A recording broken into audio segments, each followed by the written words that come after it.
এবার রাজ্যে বড় বড় বিনিয়োগ আসতে চলেছে, যেটা এখনো পর্যন্ত খবর যে আগামী 18ই জুলাই রাজ্যে আসছেন স্বরাষ্ট্রমন্ত্রী অমিত শাহ। আর অমিত শাহর হাত ধরে বিনিয়োগ আসছে এ রাজ্যে। কোথায়? হাওড়া সাকরাইলে।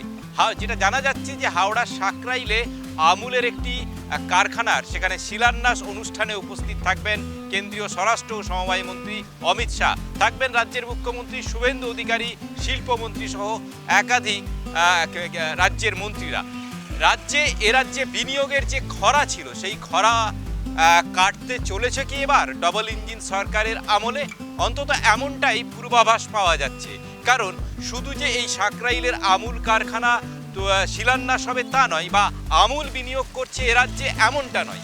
যেটা জানা যাচ্ছে যে এ রাজ্যে একাধিক কোম্পানি বিনিয়োগ করতে চলেছেন।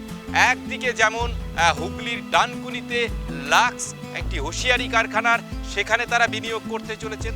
তার পাশাপাশি যেটা জানা যাচ্ছে যে এ মাসের ঠিক শেষে অর্থাৎ জুলাইয়ের শেষের দিকে বাঁকুড়ার মেজিয়াতে শ্যাম স্টিল কোম্পানি একটা বিপুল পরিমাণ বিনিয়োগের সম্ভাবনা রয়েছে।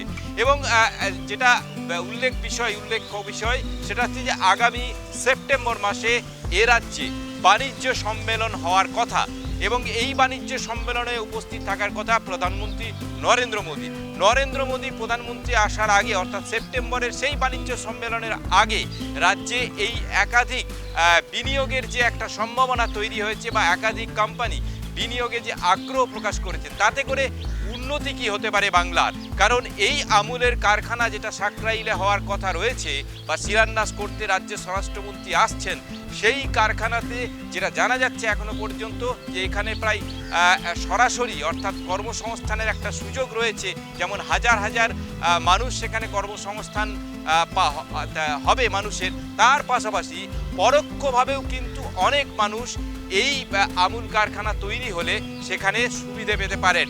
যেমন এই আমুল কারখানায় মূলত আমুলের দুধ প্রক্রিয়াকরণ, এছাড়াও দই, আইসক্রিম, বাটার, এই সমস্ত যেমন প্রোডাক্টগুলো তারা তৈরি করবেন এখান থেকে। তার ফলে যে সমস্ত কৃষক বা গোয়ালা যারা এতদিন এই দুগ্ধ জাতীয় বা পশুপালনের সঙ্গে যুক্ত, তাদের ক্ষেত্রে তাদের একটা বলা যায় যে ব্যবসার পরিধি বাড়বে। অর্থাৎ তাদের এখান থেকে তারা দুধটা সেই কারখানাতে দিতে পারবেন, সাপ্লাই দিতে পারবেন। পাশাপাশি কোল্ড স্টোরেজিংয়ের একটা সিস্টেম বাড়বে। তার ফলে এই শুধু যে প্রত্যক্ষভাবে মানুষ উপকৃত হবেন তা নয়, কিন্তু পরোক্ষভাবেও বহু মানুষ কিন্তু কর্মসংস্থানের একটা সুযোগ বা ব্যাপ্তি বাড়বে রাজ্যে, এমনটাই মনে করা হচ্ছে। এখন দেখার যে এই আমুল কোম্পানির হাত ধরে যে বিনিয়োগে শুরুয়াত হচ্ছে ডাবল ইঞ্জিন সরকারের, অর্থাৎ বাংলায় যে বিনিয়োগ আসতে চলেছে সেই আমুল কোম্পানির হাত ধরেই কিন্তু বাংলাতে প্রথম বিনিয়োগ আসতে চলেছে। এমনটা ধরে নেওয়া যদি হয়ে থাকে, তাহলে এটা মনে করা হচ্ছে যে বাংলায় এই আমুল কোম্পানির হাত ধরে যেমন একদিকে বিনিয়োগ হবে, তেমন ডাবল ইঞ্জিন সরকারে যে খরা ছিল শিল্পের ক্ষেত্রে সেই খরা কাটিয়ে বাংলার শিল্পে একটা আমূল পরিবর্তন আসার সম্ভাবনা কিন্তু দেখা দিয়েছে। Sukamal Ghosh, news time digital.